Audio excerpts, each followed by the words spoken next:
Hormuz strait को लेकर लगातार ईरान बड़ी बड़ी प्लानिंग कर रहा है। ईरानी संसद का हॉर्मुज पर कंट्रोल को लेकर नई तैयारी है। क्या है वो तैयारियां, आइए आपको बताते हैं। हॉर्मुज पर ईरान का आखिर क्या है ये नया प्लान? दरअसल दावा किया जा रहा है कि जिस रूप में हॉर्मुज स्ट्रेट इस पूरे युद्ध में एक बहुत बड़ा हिस्सा माना जा रहा है, विवाद का भी और एक मुख्य क्षेत्र भी।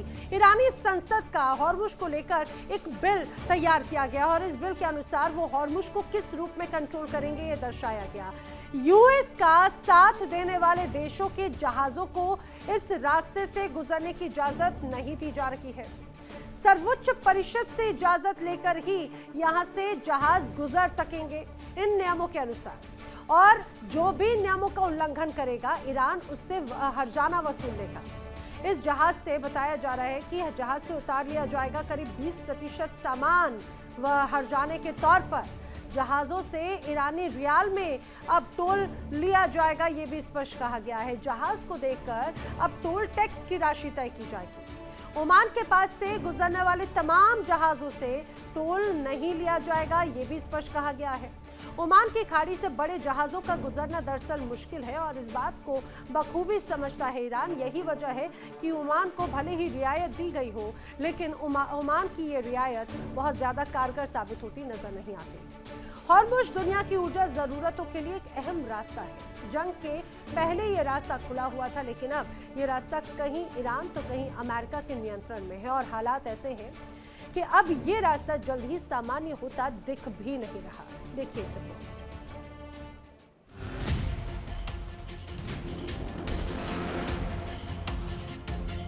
ईरान ने हॉर्मुज पर शिकंजा कसकर दुनिया को तड़पने पर मजबूर कर दिया। हालांकि अब कुछ हद तक तेल और गैस की सप्लाई हो रही है, लेकिन ये रास्ता अभी पूरी तरह से सामान्य होता नहीं दिख रहा। हॉर्मुज स्ट्रेट पर शिकंजा कसने के लिए ईरान ने सी माइंस बिछा दी थी। इस रास्ते पर डेडलॉक खुलने के बाद भी इन माइंस को हटाने में 6 महीने तक का वक्त लग सकता है और इस दौरान तेल सप्लाई और वैश्विक व्यापार प्रभावित रह सकता है। अमेरिकी रक्षा विभाग ने कांग्रेस को जानकारी दी, जिसके मुताबिक हॉर्मुज को पूरी तरह सुरक्षित बनाने और यहां बिछाई गई समुद्री माइंस को हटाने में करीब 6 महीने तक लग सकते हैं। यानी अगर अभी शांति समझौता भी हो जाए, तब भी तेल और व्यापार पर असर लंबे समय तक बना रहेगा।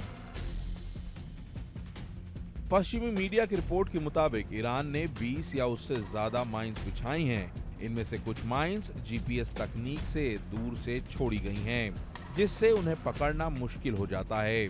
वहीं कुछ माइंस छोटी नाव के जरिए समुद्र में रखी गई हैं।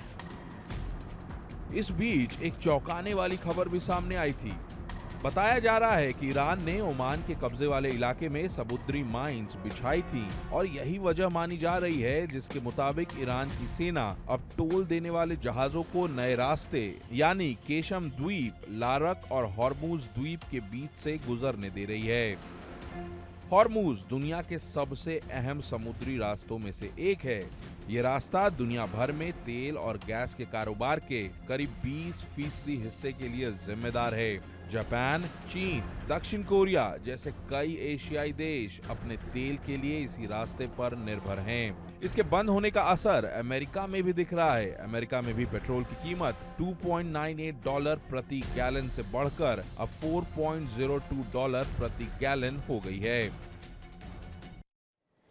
जिस तरह से हॉर्मुज स्ट्रेट में तनाव है, लगातार ईरान बखूबी जानता था कि हॉर्मुज स्ट्रेट इस युद्ध में सबसे अहम कड़ी साबित होगा और यही वजह है कि ईरान ने पहले युद्ध के दौरान ही हॉर्मुज स्ट्रेट पर शिकंजा कसना शुरू कर दिया था। लेकिन आप समझिए किस तरह से हॉर्मुज में सुरक्षित रास्ता भी तैयार किया गया और खतरनाक रास्ता भी।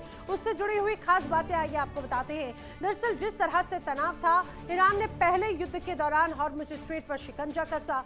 आईआरजीसी ने हॉर्मुज में बाकायदा माइंस बिछा दी ताकि कोई भी जहाज बगैर ईरान की मर्जी के वहां से गुजर ना सके। और अब खबर यह है कि ईरान ये प्रस्ताव दे सकता है कि ओमान के हिस्से वाले हॉर्मुज स्ट्रेट से जहाज गुजर सकते हैं, लेकिन इसमें बड़ी समस्या है। बड़ी समस्या क्या है, आइए आपको दर्शाते हैं। दरअसल ये है वो मैप बड़ी समस्या समझिए कि सुरक्षित रास्ता और पुराना रास्ता और खतरनाक रास्ता आखिर क्या है। ये हॉर्मुज स्ट्रेट, ओमान की खाड़ी का हिस्सा, केशम द्वीप, लारक द्वीप और बंदर अब्बास पोर्ट के पास में। अब ये जो आपको हरी रेखा नजर आती है, दरअसल ये है सुरक्षित रास्ता।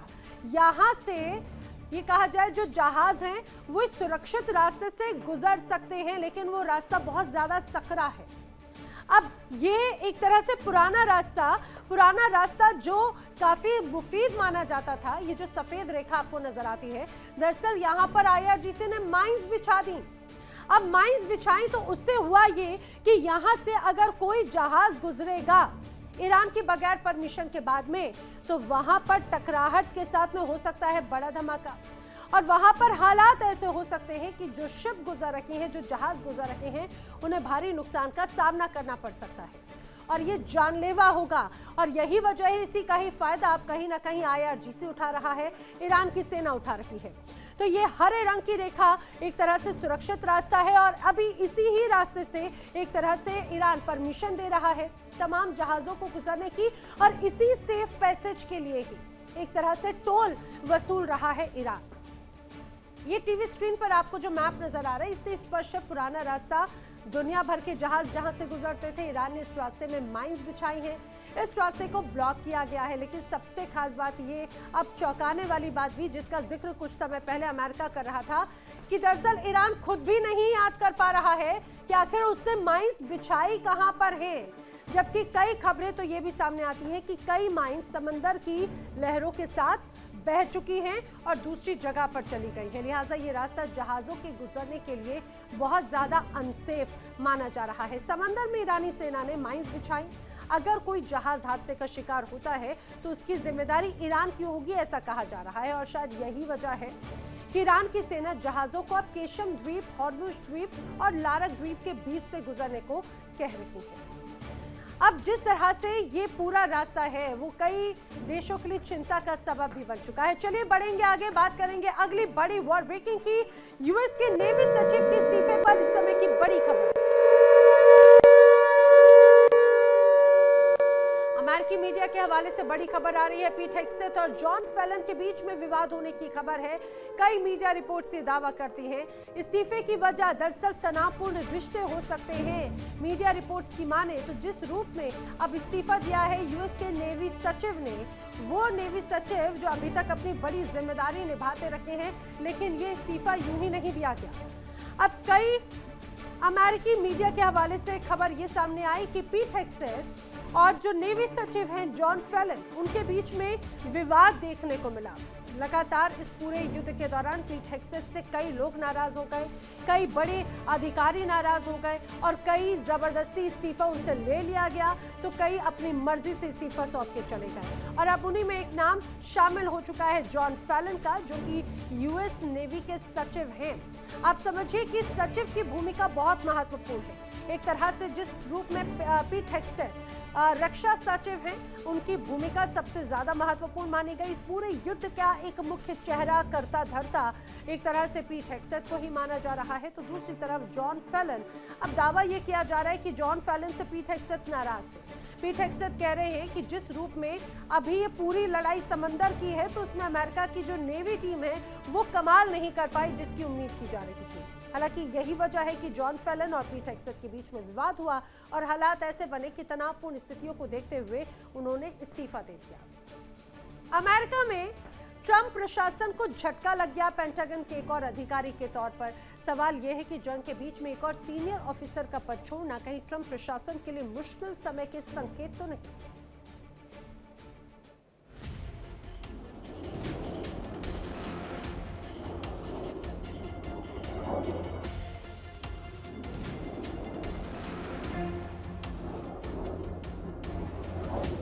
ईरान के साथ जंग को लेकर राष्ट्रपति ट्रंप घरेलू फ्रंट पर और विदेशी फ्रंट पर हर ओर से घिरते जा रहे हैं।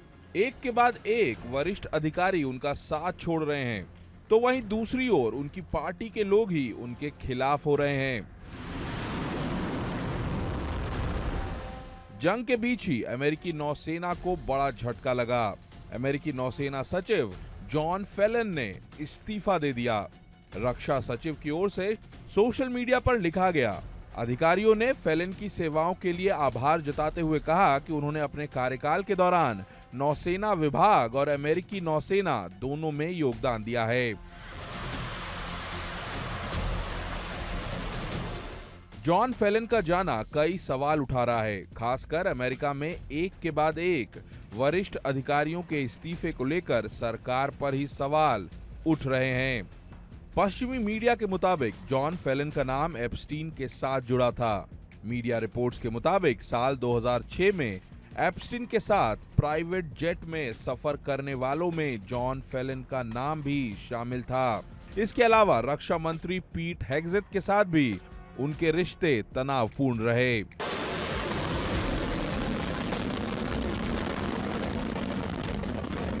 पश्चिमी मीडिया के मुताबिक नेवी सचिव का जाना पेंटागन और व्हाइट हाउस के बीच टकराव के सीधे संकेत हो सकते हैं। खबरों की माने तो नेवी सचिव जॉन फेलिन राष्ट्रपति ट्रंप के नाम पर बड़ा जहाज बनाने का प्लान बना रहे थे, जबकि रक्षा मंत्री पीट हेग्सेथ इसके खिलाफ थे।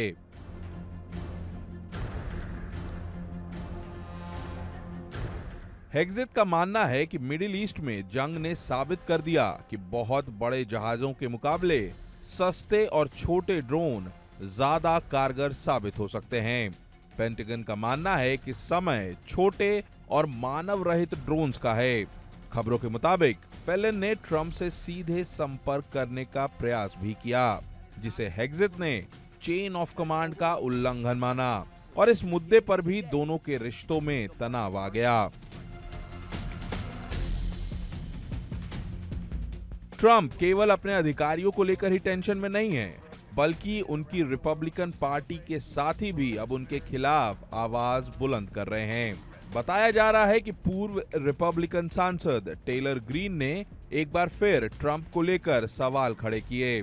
उनके अलावा अमेरिकी सीनेटर क्रिस मर्फी ने भी चेतावनी देते हुए कहा कि ट्रंप की वजह से ही ईरान युद्ध से होने वाला नुकसान और बढ़ सकता है। साफ है कि ट्रंप की टेंशन कम होती नहीं दिख रही। ईरान के साथ जंग में ट्रंप का सब कुछ दांव पर लग गया है।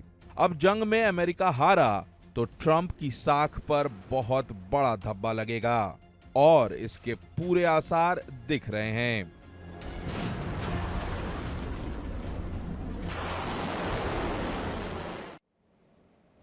तो एक एक करके इस पूरे युद्ध में अमेरिका को कई बड़े झटके लगे, जिसमें खासतौर से अगर उसकी बड़ी सैन्य अधिकारियों की बात करें तो फहरिस्त बड़ी लंबी है। यूएस सेना को एक और बड़ा झटका किस रूप में समझिए। दरअसल यूएस सेना के सचिव हैं जॉन सी फेलिन, उनकी तरफ से इस्तीफा दिया गया। अमेरिकी मीडिया के हवाले से खबर ये सामने आई। जॉन फेलिन दरअसल काफी चर्चित रहे, चर्चा से ज्यादा विवादों में उनका नाम रहा। किस रूप में? दरअसल जॉन फेलिन वो शख्सियत हैं जो अमेरिका के नेवी चीफ तो रहे, लेकिन उनका नाम एप्स्टीन फाइल्स में भी सामने आया था।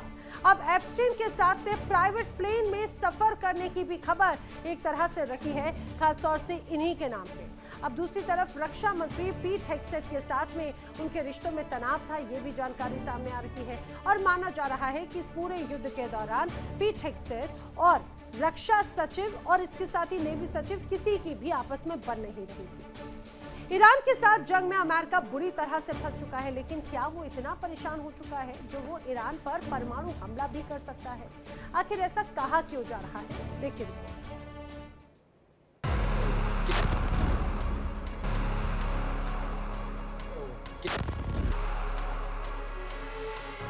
अमेरिका और ईरान के बीच जंग बहुत भीषण होती जा रही है। अमेरिका इस जंग में पिछड़ता दिख रहा है। ऐसे में इस जंग में परमाणु युद्ध में बदल जाने की आशंका जताई जा रही है। इस बीच एक बेहद चौंकाने वाली खबर आई है। What is this? Get your hands off me.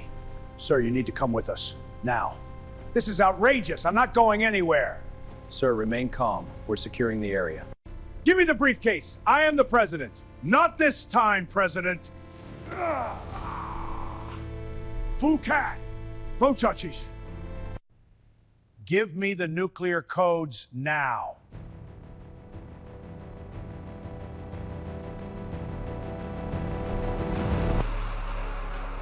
दावा है कि ईरान जंग के दौरान सिचुएशन रूम की मीटिंग में ट्रंप ने अधिकारियों से न्यूक्लियर कोड की मांग की। ये दावा CIA के एक पूर्व अधिकारी ने किया। हालांकि ट्रंप को न्यूक्लियर कोड के बारे में कुछ नहीं बताया गया। ईरान से जंग के बीच CIA के पूर्व अफसर लैरी जॉनसन ने बड़ा दावा किया। उन्होंने दावा किया कि सिचुएशन रूम की बैठक के दौरान ट्रंप ने न्यूक्लियर कोड तक पहुंचने की कोशिश की, लेकिन जनरल डैन केन ने उन्हें रोक दिया। इसके बाद दोनों के बीच सिचुएशन रूम में तनाव बढ़ा और ट्रंप को सिचुएशन रूम से बाहर भेज दिया गया। हालांकि व्हाइट हाउस ने इस दावे की पुष्टि नहीं की है। बताया जा रहा है कि यह घटना उस वक्त हुई जब अमेरिका के 2 वायुसेना स्टाफ ईरान में फंसे थे। उस वक्त ईरान पर अमेरिका दबाव बनाना चाह रहा था। हो सकता है ट्रंप ने इसलिए भी न्यूक्लियर कोड के बारे में जानकारी ली हो। अमेरिकी मीडिया के मुताबिक ट्रंप परेशान हो गए थे और बैठक के दौरान वो काफी घबरा गए थे, जिसके बाद उन्हें वहां से हटा दिया गया। उन्हें सीमित जानकारी दी गई। हालांकि इस रिपोर्ट में न्यूक्लियर कोड के बारे में कोई जिक्र नहीं किया गया। 2024 में अमेरिकी कांग्रेस को सौंपी गई एक रिपोर्ट में पेंटागन ने कहा कि सुप्रीम कमांडर होने के नाते राष्ट्रपति के पास परमाणु हमले को लेकर अंतिम फैसला लेने का हक है। 1948 में इसे लेकर कानून तैयार किया गया था। मीडिया रिपोर्ट के मुताबिक परमाणु हथियारों के संचालन का जिम्मा राष्ट्रीय सैन्य कमान केंद्र के पास है। सैन्य कमान केंद्र ही पूरे ऑपरेशन को अंजाम देने के लिए जिम्मेदार है, लेकिन केंद्र को आदेश राष्ट्रपति ही दे सकते हैं। राष्ट्रपति भी इस पर फाइनल फैसले के लिए टीम से सलाह लेंगे। टीम में उपराष्ट्रपति, रक्षा मंत्री, सेना प्रमुख और राष्ट्रीय सुरक्षा सलाहकार जैसे वरिष्ठ लोगों का रहना जरूरी है। एक्सपर्ट्स मानते हैं कि राष्ट्रपति के फैसले को नहीं भी माना जा सकता है। इसके लिए उपराष्ट्रपति को संविधान के अनुच्छेद 25 का इस्तेमाल करना होगा, जिसके मुताबिक जब राष्ट्रपति काम करने लायक ना हो तो उन्हें पद से हटाया जा सकता है। हालांकि इसके लिए सेनेट और कांग्रेस के 2/3 सदस्यों की जरूरत होती है। इसके अलावा कैबिनेट में भी उपराष्ट्रपति को बहुमत साबित करना होता है। जाहिर है अमेरिका इस जंग को खत्म करने के लिए बेताब है और ट्रंप की मानसिक स्थिति प्रभावित होती दिख रही है। हालांकि इस बीच सवाल यही है कि क्या ट्रंप वास्तव में ईरान पर परमाणु अटैक करने के मूड में थे।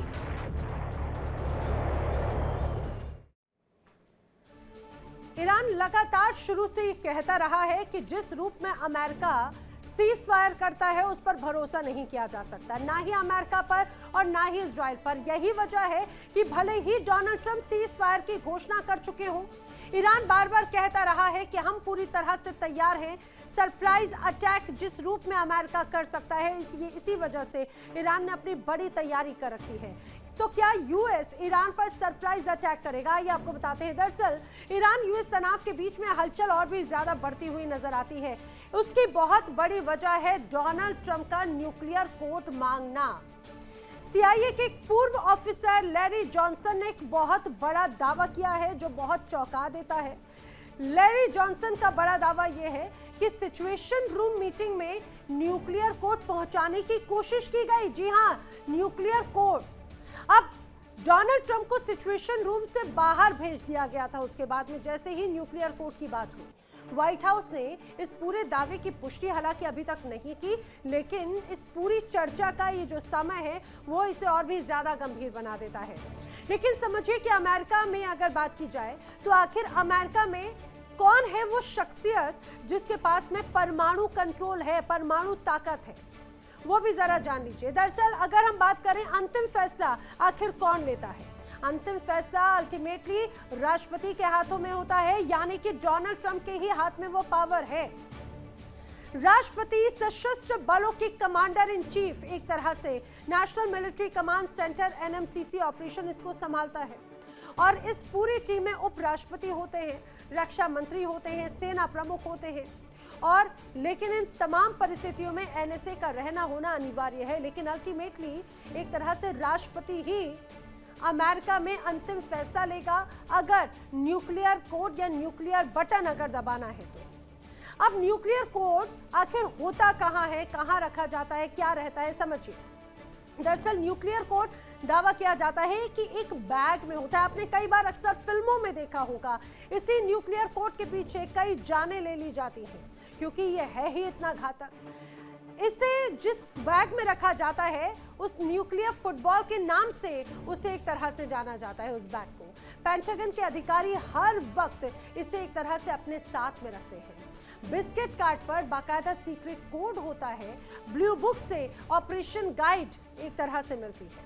और यही वजह है कि सब डरते हैं डोनाल्ड ट्रंप के सनकपन से, कि कहीं ऐसा ना हो कि जिस रूप में अप्रत्याशित अपने डिसीजंस लेते हैं डोनाल्ड ट्रंप, इस युद्ध में वो तमाम तस्वीरें नजर आई तो क्या परमाणु या हथियारों का इस्तेमाल भी वो कर सकते हैं। डोनाल्ड ट्रंप की जो सनक है, वो सनकपन अपने आप में हमेशा सबके सामने रहते हैं और सनकपन में ट्रंप परमाणु अटैक करने की प्लानिंग भी कर रहे थे।